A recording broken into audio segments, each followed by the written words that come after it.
This is James Adams with My Home Electrician, where we believe that success is a symptom of good relationships. A little under the weather today. Don't know what happened. Not contagious, I swear. I won't make you sick.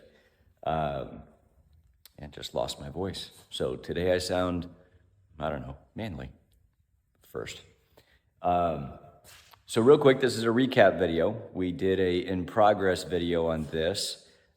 This was I would refer to this as a workshop. So we had a lot to do. We might do a flashback here to what this looked like before. Flashbacks, it's like PTSD all over again. It's fantastic. So in the spirit of job PTSD and flashbacks, just kidding, it's overly dramatic.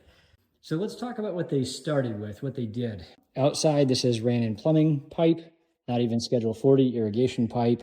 And this whole thing moves and isn't solid at all. And it's still hot. Probably shouldn't have done that, but hey. So what we're gonna do is, inside that box is a brand new version of this. I wanna go over what we ended up with. We're in the middle of cleaning up. Right now I've got Robert racing out to go grab parts for another project. This project seems to grow a little bit, which is awesome. Great client, great people, yeah, good working relationships. So project is growing on this ranch and it's getting more and more awesome as we go. So here is the workshop. See if we can back up a little bit here.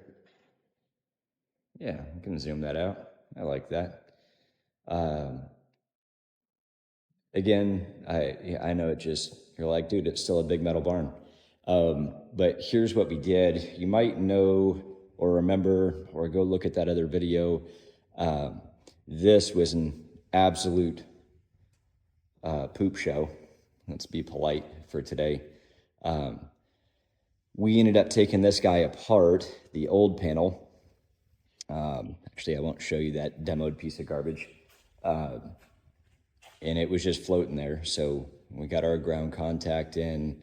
It's a separate building, so it required its own separate ground rod driven. We also had to do, you'll see something down here, a little tap, tapped into the primary steel of the building since it is a steel building.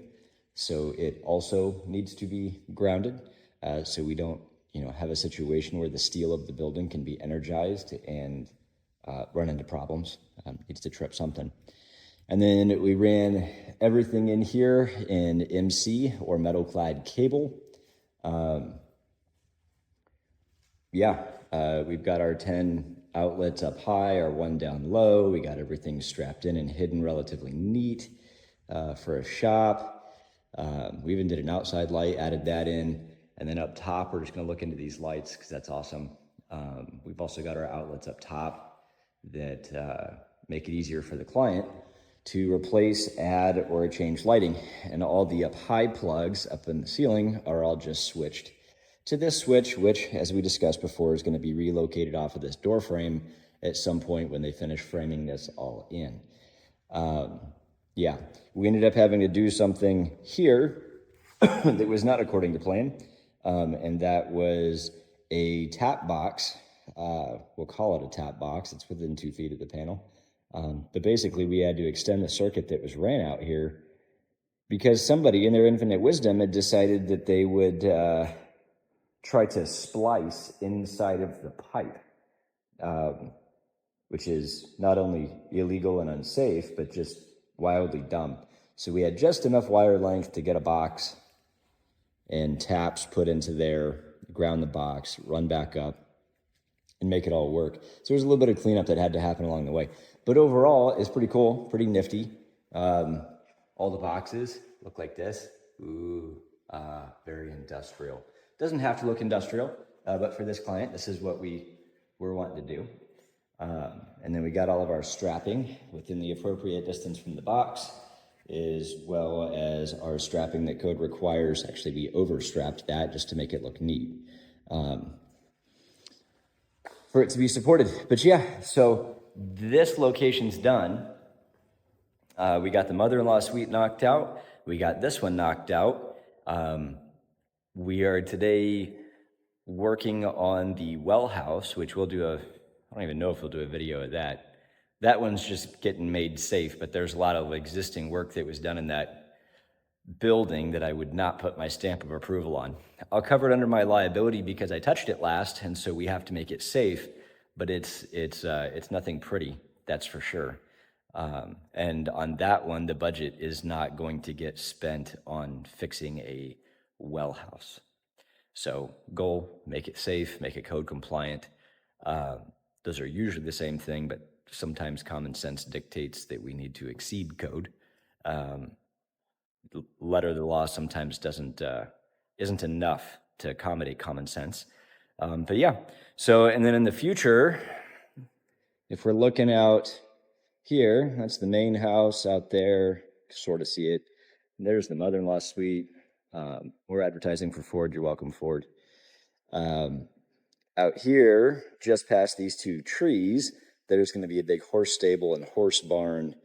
They just demoed yesterday or the day before. They demoed out the entire DIY chicken coop, and we disconnected the power that was ran to that in a very awesome way. And so that's all gone.